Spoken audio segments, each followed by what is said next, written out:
There's a slew of new legislation going into effect this year in China. Joining me now to discuss all of that and what it means is Andy Mok. He's a Senior Research Fellow at the Centre for China and Globalization. Good to see you again, Andy.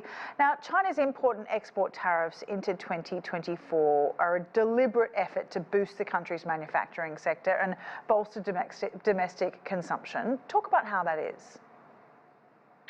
Well, laws play a very important role, whether this is in society, economics, or national security. So I think it's first important to get a little bit of context here. So any country needs an effective set of laws and institutions to implement these laws. And we can think of this as a kind of political infrastructure, just as physical infrastructure like highways, airports, utilities are vital for a country to function effectively. So this particular example, I think, is China's efforts to make sure that it is addressing the economic and trade aspect of its governance. Especially given the supply chain issues over the last year following the pandemic.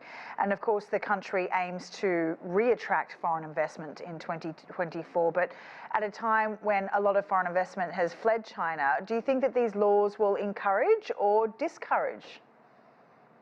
Well, I think in and of themselves, they will contribute but not be decisive.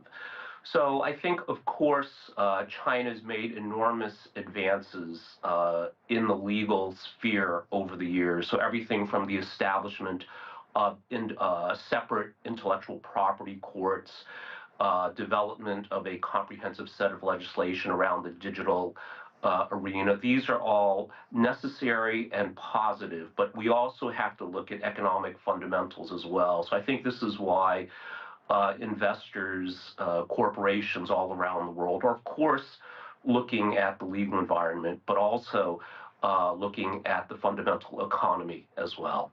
You mentioned the social and political drivers that are behind these laws and why they're being put in place.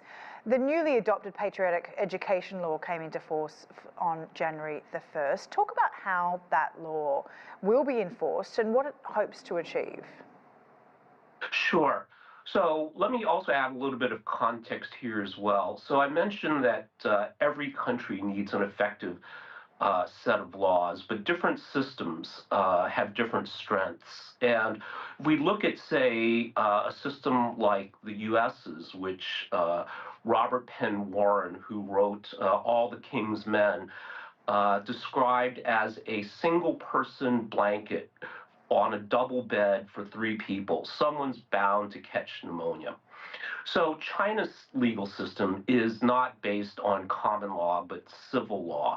And here, what's important to note is that it can be a 3-person blanket for 3 people. And when we look at areas of national security in Hong Kong or in China, what we see is that China's approach, again, is not piecemeal or haphazard, just like the way it develops its physical infrastructure.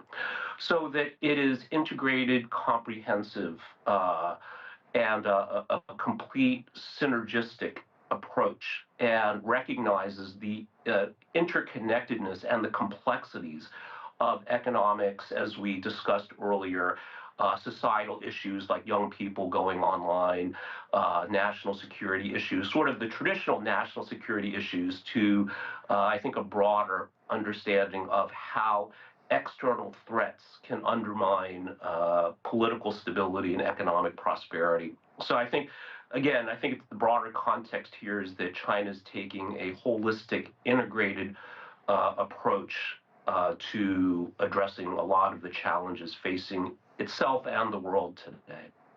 And what about Hong Kong? What changes lay ahead in 2024?